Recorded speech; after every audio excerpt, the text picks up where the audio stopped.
ভক্তি শক্তি যে মানুষের মনে ভগবান প্রকৃতি ও মানব জাতির প্রতি ভক্তি নেই সে মানুষের জীবনে উন্নতির পথ প্রশস্ত হতে পারে না।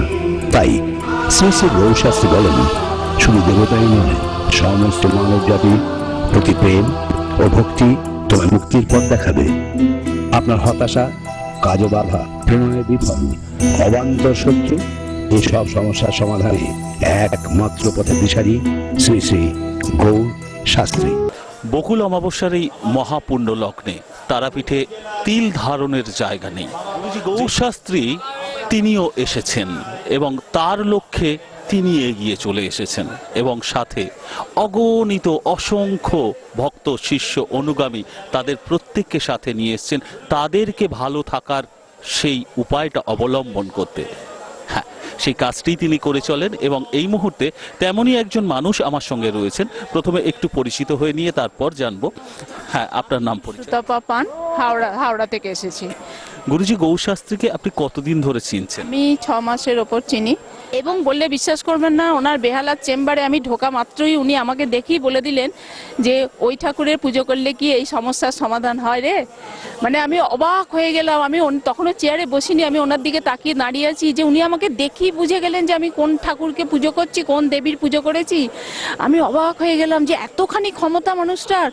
তার এটা কিভাবে সম্ভব হলো বলুন তো, ভাবেন কিছু? দীর্ঘদিনের তপস্যা, প্রচন্ড কঠিনতম সমস্যা মানে সাধনা করেছেন, কঠিন থেকে কঠিনতম সাধনা করেছেন উনি। মানে ওনার বিকল্প আমি তো এখন পশ্চিমবঙ্গ নয়, আমি বলবো ভারতবর্ষ খুঁজলে পাওয়া যাবে কিনা আমি জানি না দাদা। আমি মন থেকে বলছি আপনাকে, আমার ফিলিংসটা ওনার প্রতি, মানে আমি যে কি মানে উপকার পেয়েছি আপনাকে আমি বলে বোঝাতে পারবো না।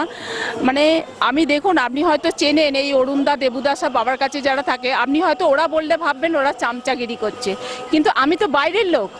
আমি যেভাবে মানুষটাকে চিনেছি, জেনেছি, মানে ওনার যোগ্য এখানে কেউ। এই মানুষটার আপনি সারা তারাপীঠে কটা হোর্ডিং দেখেছেন বলুন?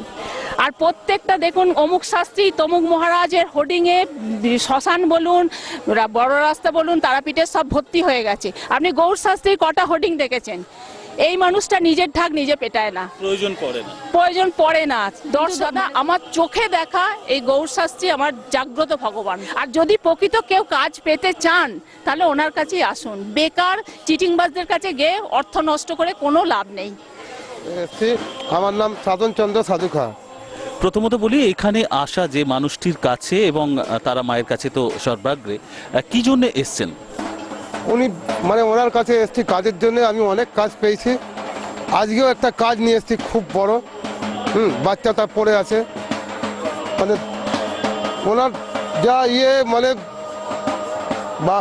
মানে কেঁদে কেঁদে বাবার কাছে, বাবা মানে কোনো পয়সাই কোনো করিনি। পরিচয় শ্যামল নস্কর, বাবার নাম গৌর নস্কর। আমি কোনা হাওড়া থেকে এসেছি। আপনি কেন এসছেন একটু জানতে চাই। আমি টিভি দেখে বাবার কাছে এসেছি, সবাই মোটামুটি বাবার কাছে মানে উপকৃত পায়, আমি ওই দেখে এসেছি বাবার কাছে। আমি প্রথম এসে আমি বাবার যে বেহারা চেম্বারে গিয়েছিলাম, চেম্বারে গিয়ে আমি মোটামুটি বাবা যখন মাথায় আমার হাত দিয়েছে তখনই আমার মানে শরীর যেন মানে কেমন ভাব সুস্থ মতন হয়ে গেছেন। এই মুহূর্তে আমার সঙ্গে আরো একজন রয়েছেন। দাদা, আপনার নাম পরিচয়? আমার নাম সৌতম দে, আমি ঝাড়গ্রাম থেকে এসেছি, মেদিনীপুর জেলা। আপনি এখানে কি আশা নিয়ে এসেছেন? আশা নিয়ে বলতে আমি আগে গেছিলাম বাবাদের টিভিতে অ্যাড দেখে আমি এটা করেছি। আগে অনেক জ্যোতিষের কাছে গেছে, আমি কোনো কাজ পাই না, মানে বিনিময়ে প্রচুর টাকা আমার নষ্ট হয়ে গেছে। ব্যবসা করি, ব্যবসার জন্য প্রচুর একদম হালাটাল অবস্থা, মানে একদম জিরো লাস্ট ব্যালেন্স। তারপর বাবার কাছে যখন গেলাম, মোটামুটি তারপরের দিনে আমাকে তারাপীঠ আসতে বললেন। তারাপীঠ আসার পরে 20 থেকে 22 দিনের মধ্যে আমি একটা রেজাল্ট পেয়েছি। এক কথায় আমার কাছে গৌর শাস্ত্রী একটু ভগবান। এই মুহূর্তে আমার সঙ্গে যাকে পাচ্ছি, একটু আপনার নাম বলবেন দিদি? মালদা, নূপুর মিত্র। একটু আপনার কথা জানি, আপনি কোথা থেকে আসছেন? মালদা। বিশ্বাসে বলিয়ান হয়ে এগিয়ে চলেছেন। আমি একটু পাশের জনের কাছে যাব। দিদি, আপনার নাম? কোথা থেকে? পায়েল মিত্র। কোথা থেকে? মালদা থেকে। আপনিও মালদা থেকে এসেছেন। এখানে কেন এসেছেন? বাবা অসুস্থ, তাই জন্য দেখার জন্য আর কি এসেছি। সেই দাদা বসে আছেন, একটু আপনার কথা জানি। আপনি কোথা থেকে এসেছেন? তমলুক থেকে আসি, তমলুক থেকে। আচ্ছা, এখানে কেন এসেছেন? আমার শরীরের দিক থেকে, ব্যবসা। সামনে যিনি আছেন দিদি, আপনার কথা শুনবো। আপনি কোথা থেকে এসেছেন? আমি তমলুক থেকে এসেছি। আমার স্বামীর জন্য আসছি, ভালো থাকার জন্য। দিদি আপনি কোথা থেকে এসেছেন? আমি কাশিমবাজার বহরমপুর থেকে এসেছি। আমি রামপুরহাট থেকে। আমি বাঁকুড়া থেকে এসেছি। কলকাতা। কলকাতা থেকে, জেলার পর কলকাতা। পেছনের সারিতে যারা বসে আছেন অপেক্ষা করছেন আহুতি প্রদানের, তাদের কথা একটু জানি। আপনারা কোথা থেকে এসেছেন? আমি পুরুলিয়া জেলা থেকে। হ্যাঁ, এর থেকে। বহরমপুর থেকে। কেন মানুষ ছুটে আসছেন অনেকেরই প্রশ্ন থাকে, আর এত মানুষ কেন ছুটে আসছেন সেটা তো অনেকের কাছে বিস্ময় কৌতূহলের কারণ। তাদের কথাই তাদের মুখ থেকে শুনি। দিদি আপনি কোথা থেকে এসেছেন? আমি রানীগঞ্জ থেকে। আপনি কোথা থেকে এসেছেন? আমি রানীগঞ্জ থেকে এসেছি, ওই আমার ছেলের প্রবলেমের থেকে ছেলের প্রবলেম আছে। দিদি আপনি কোথা থেকে এসেছেন? আমি ঝাড়গ্রাম থেকে। আমি ঝাড়গ্রাম থেকে। দিদি, এর ফাঁকে আপনি কোথা থেকে এসেছেন? আমি রানাঘাট থেকে এসেছি। রানাঘাট থেকে। এখানে কেন এসেছেন? এই বাবার কাছে এসেছি অনেক সমস্যা নিয়ে। জানি বাবার কাছে যারা আসে তারা কখনো বিফলে যায় না। আমাদের আগে যারা এসে তাদের কাছে শুনেই আমরা এসেছি। আমরা যারা এসে তারা খুবই উপকৃত হয় বাবার কাছে এসে, কেউ বিফলে যায় না, সেই আশা নিয়ে আমরাও এসেছি। এই মুহূর্তে আমার সঙ্গে আরো একজন রয়েছেন। দাদা আপনার পরিচয় একটু। আমার নাম সুদীপ্ত দাস, আমি বর্ধমান ডিস্ট্রিক্টের পানাগড় থেকে আসছি। এখানে এই তারাপীঠে ছুটে এসেছেন বেসিক্যালি গুরুজি গৌশাস্ত্রী সম্বন্ধে আপনার মতামতটা আগে একটু জানি, অনুভূতিটা।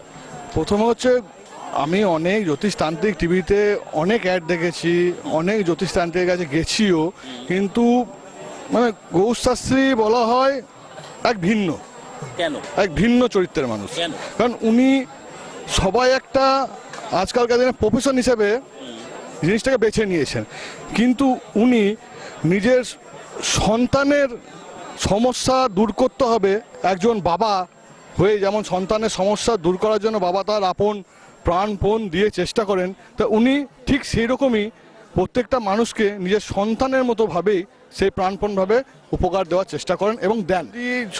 মানুষকে রেজাল্ট যদি না দিতে পারতেন তাহলে আজ এত মানুষ এখানে কেন আসবেন এই ঠান্ডার মধ্যে? আজ বকুল অমাবস্যায় এত সমাগম, এত ভিড় কেন হবে? এটা একদম বড় প্রমাণ। একদম সরাসরি আপনার কাছেই জানতে চাই, আপনি কি রেজাল্ট পেয়েছেন, কি উপকার পেয়েছেন? আমি এক কঠিন সমস্যায় ছিলাম, একটা কঠিন রোগের আক্রান্তে ছিলাম। আমি অনেক ডাক্তার দেখিয়েছি, কিন্তু সঠিক সুরাহা আমি পাইনি। বাবাজি গৌশাস্ত্রীজি কাছে এসে আজ আমি এইটুকু অন্তত বলতে পারি, অনেকটা রিলিফ। আমি কথা বলতে বলতে আপনার হাঁপুনির মতো হাঁপ উঠে যেত, সেই জায়গায় আজ যে দাঁড়িয়ে আমি যে নর্মালভাবে বাড়িতে দুটো দিচ্ছি, কথা দুটো বলছি, এটাই তার প্রমাণ। এর থেকে বড় প্রমাণ আমি আর কি দিতে পারি? আমি নিজে বলছি, দ্বিমত নয়, এর কোনো দ্বিতীয় উত্তর নয়। গৌশাস্ত্রী এর ওপর আর কাউকে কোনো কিছু বলার দরকার না, তিনবার বাবার নাম নাও, সব সমস্যা শেষ হয়ে যাবে। আপনি কোথা থেকে এসেছেন দাদা? ভাঙড় থেকে এসেছি। আপনার নাম? আমার নাম দেবব্রত মণ্ডল। এখানে কেন এসেছেন? এখানে গৌশাস্ত্রীর কাছে আমরা আসি, অনেকদিন থেকে আসি, বাবার কাছে অনেক উপকার পাই, তাই আসি। কি রেজাল্ট পেয়েছেন? সরকার, কোথা থেকে এসেছেন? বেলঘুরিয়া, নিমতা, আলিপুর। তাহলে আপনার কাছে সরাসরি জানি যে আপনি কি লক্ষ্য নিয়ে এখানে এসেছেন? লক্ষ্য শান্তি, এটাই আমার মূল কামনা। সেই শান্তি গুরুজি গৌশাস্ত্রীর মাধ্যমে পাবেন, এই বিশ্বাসটা এতটা দৃঢ় কিভাবে হয়েছে? এবং বিশ্বাসটা দৃঢ়, আমি এর আগে কয়েক জায়গায় গিয়েছিলাম, কিন্তু সেখান থেকে শুধু আশাটুকুই পেয়েছি, আর সার্থক কিছুই হয়নি। হঠাৎ একদিন মনের মধ্যে কি চাইলো, তারপরে ওনার কাছে চলে গেলাম। চলে যাওয়ার পরে উনি রেখে টেকে আমাকে, তারপরে একদিন, সেটা ছিল ভাদ্র মাসের অমাবস্যা, তারপরে উনি আমাকে আসতে বললেন। তারপরে উনি একটা জিনিস দেওয়ার পরে, সেই জিনিসটা পাওয়ার পরে আমার কিছু ভুল ত্রুটি অনেক দিকে আমি চলছিলাম, এবং আমার কিছু সার্ভিস ক্ষেত্রেও একটা ভুল ত্রুটি হচ্ছিল। সেই জায়গাগুলোতে কিছুটা কাটিয়ে উঠে এখন একটা জায়গায় এসে পৌঁছিয়েছি, এবং সেটা মনে হচ্ছে না আমার মনের দিক থেকে সেটা খুবই শান্তি। তার জন্যই আজকে আমি গৌশাস্ত্রীর কাছে এসে হাজির হয়েছি। যে কোনো দূরত্ব অতিক্রম করে চলে আসা যায়। এই মুহূর্তে আমার পাশে যিনি আছেন, আপনার প্রথমত নাম পরিচয়। আমার নাম হচ্ছে প্রবাল দে। কোথা থেকে এসেছেন? আমি গ্যাংটক থেকে এসেছি, সিকিম। গ্যাংটক থেকে, ওকে। আপনি এই মুহূর্তে, আমি মেন বাবার কাছে আসার উদ্দেশ্য এটা হচ্ছে, আমি টিভিতে একদিন প্রোগ্রাম দেখি বাবার গ্যাংটকে, দেখার পর সেখান থেকে বাবার যে এই আজ তারাপীঠে যে আজকে যে অনুষ্ঠানটা হচ্ছে, যে যজ্ঞটা হচ্ছে, সেটা আমি প্রথমে গ্যাংটকে দেখে একটা বিশ্বাস এসছে। কেন অনেক জায়গা থেকে মানুষ এখানে এসেছিল, আসানসোল, গুয়াহাটি, তারপর কলকাতা, বিভিন্ন জায়গা থেকে এসছে। সেটা দেখে বাবার প্রতি একটা ভরসা এসছে আমার। আর ভরসা আসার পর আমি মানে অন্তত আজ থেকে 10 বছর আগে আমি প্রচুর তান্ত্রিকের কাছে গেছি এবং প্রচুর লোকের কাছে গেছি। সেখানে গিয়ে অভিজ্ঞতাটা কেমন লাখ ছিল? লাখ টাকা আমার খরচা হয়েছে, সেখান থেকে কিছুই হয়নি। আমি যেখানে গেছি সেখান থেকে ঠকে এসেছি। কিন্তু বাবার কাছে আসার পর আমি শিলিগুড়িতে প্রথম গ্যাংটক থেকে আসি, বাবার কাছে দেখানোর পর সেখান থেকে আমার খুব ভালো লেগেছে। আমাকে একটা কবজ দিয়েছিলেন বাবা, যে কিছুদিন পর তুমি বুঝতে পারবে সেই জায়গাটা। তো সেখান থেকে আমি বাবাকে তখন বললাম যে হ্যাঁ, আমি 7 দিন পর কিছু কিছু ফল পাচ্ছি বা বুঝতে পারছি, কিন্তু এখনও যে 100-এ 100 যেটা পাবো সেটা আমি বুঝতে পারিনি, যেটা সত্যি সেটাই বলতে হবে। তখন আমাকে বাবা বলেছে যে তুমি তারাপীঠে এই 27-28 তারিখে যে অমাবস্যাটা আছে, এই অমাবস্যাটা বকুল অমাবস্যা মিস করো না, তুমি এখানে এসো। তো তোমার আসার পর তুমি জানুয়ারির প্রথম থেকে আমার কাজ বুঝতে পারবে। তো বাবার প্রতি একটা ভীষণ আশা আমি নিয়ে এসেছি অত দূর থেকে, মানে ভীষণ ভালো লেগেছে। পিতৃতুল্য লোক। আমি তান্ত্রিক অনেক জায়গায় ঘুরেছি, অনেক কিছু করেছি, কিন্তু এরকম যে মানুষ, ওনাকে আমি দেখতে পাইনি। আমার খুব ভালো লেগেছে এই আমাদের গৌশাস্ত্রী বাবাকে। আমার নাম কাকলি দাস। কোথা থেকে এসেছেন? আমি হাওড়া থেকে এসেছি। আচ্ছা, আপনি গুরুজি গৌশাস্ত্রীর কাছে কতদিন হলো আসছেন? এই 1 বছর ধরে আসছি। আপনি কোনো সমস্যা নিয়ে এসেছিলেন? হ্যাঁ, আমি সমস্যা নিয়ে এসেছিলাম এবং ফলও পেয়েছি। এর আগে অনেক জায়গায় ঘুরেছি, কিন্তু সব টাকাই গেছে, কিন্তু কোনো কাজ হয়নি। কিন্তু এই বাবার কাছে আমি 1 বছর ধরে আসছি, 1 মাসের ভেতরে আমি ফল পেয়েছি। গুরুজি গৌশাস্ত্রীকে আপনি কিভাবে পেয়েছেন কাছে? আমি ভগবানের মতো ওনাকে পাশে পেয়েছি। আমার নাম রজত দাস, আমি বালিগঞ্জ কসবা পোস্ট অফিস থেকে এসেছি। আপনার কি আহুতি সম্পন্ন হয়েছে? না, আমার এখনো সম্পন্ন হয়নি, হবে। দেখতেই পাচ্ছেন আপনারা কত ভিড়, কত লোকের সমাগম হয়েছে এখানে। আর এমন তো না যে বাবা আপনার কোনো শর্টকাটে কোনো কাজ করেন বা কিছু না, প্রত্যেক মানুষকে পার্টিকুলার ধরে ধরে যার যার সমস্যা নিয়ে এসছেন সেই সমস্যা ধরে ধরে বাবা কাজ করেন এবং করে থাকেন। বি প্র্যাকটিক্যাল আপনার হলো মেন কাজ। এত মানুষ যে সমস্যা নিয়ে আসছেন সেটা হলো মন কাজ পেয়েছেন। এবং প্রদীপকে কিন্তু বলতে হয় না, প্রদীপ তুমি আলো দাও। विचार सार परमां आद्यां जगत व्यापिनी वीणा पुस्तक धारिणीं अभयदां जाड्यान्धकारापहा।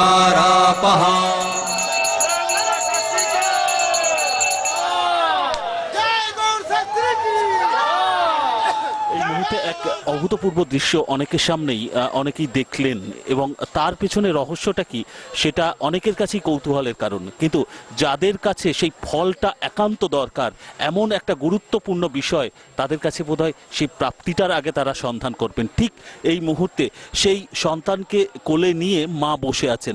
দিদি, একটু আপনার কাছে জানতে চাইবো, আপনারা কোথা থেকে এখানে এসেছেন? আমি নৈহাটি থেকে এসেছি। আপনার সন্তানের কি সমস্যা? আমার সন্তানের সমস্যা হচ্ছে 1 মাস বয়স থেকে, মানে হওয়ার পরে ও হাঁটতে পারতো না, কথা বলতে পারতো না, বসতে পারতো না, কিছু করতে পারতো না ও। আজ আমি বাবার সন্ধান পেয়েছি। আমার কাকু এখানে এসেছিল, সে কাকুর থেকে আমি বাবার ঠিকানা পেয়ে বাবার কাছে গেছিলাম। তা বাবা বললো যে ওকে তো তারাপীঠ নিয়ে যা, ও ভালো হয়ে যাবে। তা আমি বাবার ভরসায় আমি এখানে এসেছি। আমি চাই যে বাবা আমার বাচ্চাটাকে সুস্থ করে দিক। এই যে কষ্টের জায়গায় রয়েছেন, এবং একটু আগে জানি যে মেডিকেল ট্রিটমেন্ট কি আপনারা নিয়ে চলেছেন? হ্যাঁ, আমি সব করিয়েছি, আমি সব জায়গা করে কোনো ইনফো পাইনি। আমি সব জায়গায় আমি নিঃস্ব হয়ে গেছি। আমি ঠিক যেখানে মেডিকেল সায়েন্স ফেল করছে, সেখানে তন্ত্র শক্তির ওপর এবং গুরুজি গৌশাস্ত্রীর ওপর এই যে এত অগাধ ভরসাটা আপনি করে আজকে সন্তানকে নিয়ে এসছেন, এটার পিছনে কারণটা কি? যে বাচ্চা আমার উঠে বসতে পারতো না, কোনো কিছু করতে পারতো না, আমি অনেকটাই এখন বুঝতে পারছি যে আমার বাচ্চাটা সুস্থর দিকে যাচ্ছে। শাস্ত্রীজি, আপনার কাছে জানতে চাইবো, এই যে এত গুরুত্বপূর্ণ বিষয়ে মানুষ অগাধ আস্থা রেখে, যেখানে মেডিকেল সায়েন্সে কোনো রেজাল্ট আসছে না, সেখানে আপনার কাছে এসে সেই তন্ত্রের মাধ্যমে মিরাকেল রেজাল্ট তারা আশা করছেন, এই দায়িত্বের জায়গা কি বলবেন আপনি? আজকে এই কাজ আমি দীর্ঘ 36 বছর যাবৎ করছি তন্ত্র সাধনায়। তাই পশ্চিমবাংলার বুকে আজকে এটা নতুন নয়। আমি বহু শত বাচ্চা আজকে আমার হাতে ঠিক হয়েছে আমার তারার আশীর্বাদে। নিষ্ঠাভাবে হোমযজ্ঞ কামাখ্যা তান্ত্রিক আমি। আপনারা আগেও জানেন যে আমি মহেন্দ্র চক্রবর্তী নাম বলেছি আমার পিতা। তবে দীর্ঘদিন ধরে এই নিষ্ঠাভাবে যে যজ্ঞ হোম এবং মাকে স্মরণ করে যেভাবে আমি কাজ করেছি, প্রত্যেকটা মা বোনরা ভালো আছেন এবং আমি জানি যে আরও কষ্ট জর্জরিত যারা পড়ে আছেন তারাও যেন ভালো ফল পায়। আর আমার থেকে ভালো বলা, আমি যতটা বলবো তার থেকে ভালো বলবে যত ভক্তরা ভালো হয়েছে তাদের মুখ দিয়ে শুনে নেওয়াটাই ভালো হবে। কেন দীর্ঘ বছর আমি বলে বলে মিডিয়াতে অনেক বাচ্চা বুড়োরা এই যজ্ঞ শিখলো, বেলপাতা দেওয়া শিখলো, অনেক বাচ্চারা তৈরি হয়েছে, তারা করে খাচ্ছে, খাক, কিন্তু কথা হচ্ছে আমি ফল কতটা দিতে পারছি সেই জায়গাটা আমাকে দেখতে হবে। তবে আমার হাতে আজ পর্যন্ত কোনো ব্যক্তি বলেননি যে আমার কাজ হয়নি, সে কাজ আমি করিনি। আজকে আমার প্যান্ডেলে যত ভিড় আছে মন্দিরে কিন্তু তত ভিড় নেই।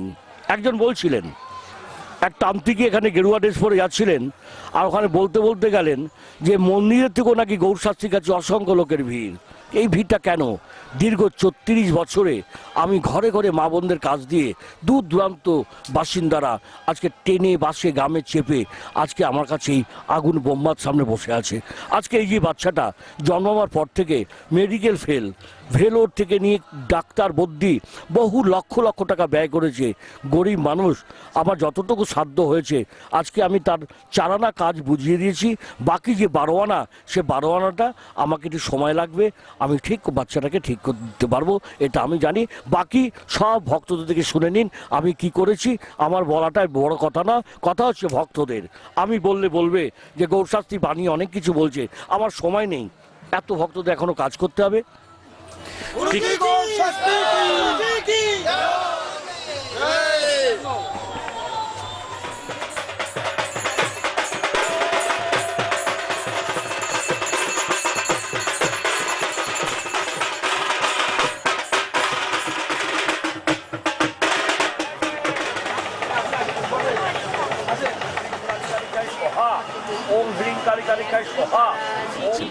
এই প্রসঙ্গেই আমি একটু গুরুজির কাছেই আসতে চাইবো। পাশে সন্তান কোলে যে মা বসে আছেন, তার সেই সমস্যার জায়গাটায় আপনার ভূমিকার কথাটা একটু জেনে নেব। আজকে এই দীর্ঘ বছর ধরে এই বাচ্চাটা বিছনায় শয্যাশায়ী ছেলে উঠে দাঁড়াতে পারতো না। আজকে এই অমাবস্যা, বকুল অমাবস্যা, এই অমাবস্যায় আমি বলবো না, বাচ্চার মাই বলবে, এই বাচ্চা উঠে দাঁড়িয়েছে। এটা আমার বাবার বিদ্যা এবং আমার হাত যশ এবং আমার নিষ্ঠা পরিশ্রম এবং আমার মন্তর দ্বারায়। আজকে যে বাচ্চাটা উঠে দাঁড় করান, এই দেখুন আজকে বাচ্চাটা উঠে দাঁড়িয়েছে, যে ওঠো ওঠো, উঠে দাঁড়াও দাঁড়াও দাঁড়াও দাঁড়াও। আজকে বাচ্চা উঠে দাঁড়িয়েছে। পশ্চিমবাংলা বুকে কোনো তান্ত্রিক নেই যে আজকে এই বাচ্চাটাকে ঠিক করার মতন। এর মা বহু অর্থ নষ্ট করেছে কিন্তু এই বাচ্চাটাকে ঠিক করতে পারেনি। নিষ্ঠা পরিশ্রম করে আজকে কামাখ্যা তান্ত্রিক বলে আজকে মা তারা আজকে দাঁড় করিয়েছে আপনাদের সামনে, এত ভক্তের সামনে এই তারা মা একে ভালো করলেন। এই জয়ধ্বনি বারে বারে এই কথাই জানায় যে সত্যিকারের সেই পারদর্শিতার সাথে মানুষের জীবনের জটিল থেকে জটিলতর সমস্যা কিভাবে সেই তন্ত্র সাধনার মাধ্যমে, শক্তির মাধ্যমে সম্ভবপর। অন্তত এই ক্ষেত্রে তো আমরা দেখলাম। এবং ঠিক সেই জায়গায় যে কষ্টের জায়গা থেকে এখানে এসেছিলেন সেই মায়ের সঙ্গে একটু সরাসরি কথা বলবো। আপনার সন্তানের এই যে সমস্যাটা কত দিনের ছিল? এটা 4 বছর থেকে ধরা পড়েছে। আচ্ছা। মানে মানে যখন উঠতো না, ওই হাত গেঁদে উঠতে পারতো, হাত গেঁদে উঠতো। এখানে আজকে আমি 4টি বাচ্চাকে ঠিক করলাম। আজকে আরেকটা বাচ্চা আছে যার মাথায় হাত দেওয়াতে চেম্বারে তার মাথা ঠিক হয়ে গেছে, আমার কিছু দিতে হয়নি। সেই বাচ্চার মা কোলে নিয়ে রয়েছেন। বহু জ্যোতিষতান্ত্রিক বহু জায়গায় ইনি ঘুরেছেন, কেউ পারেননি। সেই বাচ্চা কোলে নিয়ে রয়েছে। বাকি যে 12 আনা কাজ আজকে কমপ্লিট করব আমি। আমার চেম্বারে আসাতে খালি মাথায় হাত দিয়ে বলেছিলাম যা ভালো হয়ে যাবি। 1 সপ্তাহ পর সেই বাচ্চাকে নিয়ে এসে বলছে ঘাড় সোজা হয়ে গেছে। বাকি কাজটা আজকে কমপ্লিট করব। সেই বাচ্চার মায়ের মুখ দিয়ে শুনে নিন। একটু প্রথমে আপনি কোথা থেকে এসেছেন একটু জানান। আমি শান্তিপুর থেকে এসেছি। আপনার সন্তানের কি সমস্যা? ও 5 মাস বয়স থেকে আচানক রাত্রিবেলা 1 জানুয়ারি রাত্রিরে আচানক ফিট হয়ে যায়। তারপর থেকে ঘাড় মানে একদম পুরো এক নর্মাল বাচ্চার মতো হয়ে যায়। মানে সব জায়গায় গেছি, কোথাও কোনো কাজ হয়নি, এমনকি ডাক্তারও দেখিয়েছি, তো কোনো কাজ হয়নি। ও আমি মানে পাশের বাড়ি একটা টিভি আছে, ওনারা দেখে আমাকে বললো যে তোর বাচ্চাটা এরকম আয় একটা জিনিস দেখে যা। তো আমি রান্না করছি, এখন কি করে যাব? তো আমাকে বললো যে তুই রান্না করছিস, তুই রান্নাটা চাপিয়েছিস, তরকারিটা চাপিয়ে দিয়ে আয় একটা জিনিস দেখে যা, টিভিতে একটা জিনিস দেখাচ্ছে। তো আমাকে টিভিতে নিয়ে গিয়ে প্রথমে দেখালো পাশের বাড়ির থেকে, দেখানোর পরে ওরাই আমাকে ফোনে যোগাযোগ করে দিল, দিয়ে বললো একবার যা দেখ কি হয়। তো ওখানে গিয়ে মানে একবারে মানে ওনার কাছ থেকে আশীর্বাদ নিয়ে একটু ঘাটটা শক্ত হয়েছে, মোটামুটি মানে ওনার কাছে একবার গিয়ে একটু কাজ হয়েছে। যিনি আছেন তার পরিচয় একটু জানবো। আপনার নাম? পরিচয় পশ্চিম মেদিনীপুর থেকে আসছি। আমার নাম শান্তনা। আপনি এখানে মূলত কি জন্য এসেছেন? আমার খুব সংকটে পড়েছিলাম, আমি এমন অবস্থায় গেছিলো ঘরে, আমার স্বামী আমার ছেলে মানে এমন অবস্থা, আমি মানে না খেতে পারা এই অবস্থা চলে এসেছিল এবং মানে আর্থিক সংকটে খুব পড়েছিলাম। এখন আমি মানে যে সংকটে আমি পড়েছিলাম তার থেকে আমি খুব আনন্দে আছি। রাত বাড়ছে কিন্তু মানুষের আগ্রহ উন্মাদনার কোনো অন্ত নেই। একজন গাছের কাছে ঠিক যেভাবে আমরা শীতল ছায়া পাই, সেই শীতল ছায়াটা একজন পথিককে যে শান্তি প্রদান করে, পথের কষ্ট লাঘব করে দেয়, সেই শান্তিটার লক্ষ্যেই বোধহয় এই তারাপীঠে ছুটে আসা এবং গুরুজি গৌর শাস্ত্রীর কাছেই তাদের ছুটে আসা। অন্তত অসংখ্য অসংখ্য মানুষ তাদের ভরসার জায়গা থেকে এই কথাই বারে বারে জানাচ্ছেন যে তাদের জীবনের সেই ফল প্রাপ্তির মানুষ, সেই বিশেষ ভরসার মানুষ কেন এবং কি জন্যে গুরুজি গৌর শাস্ত্রী।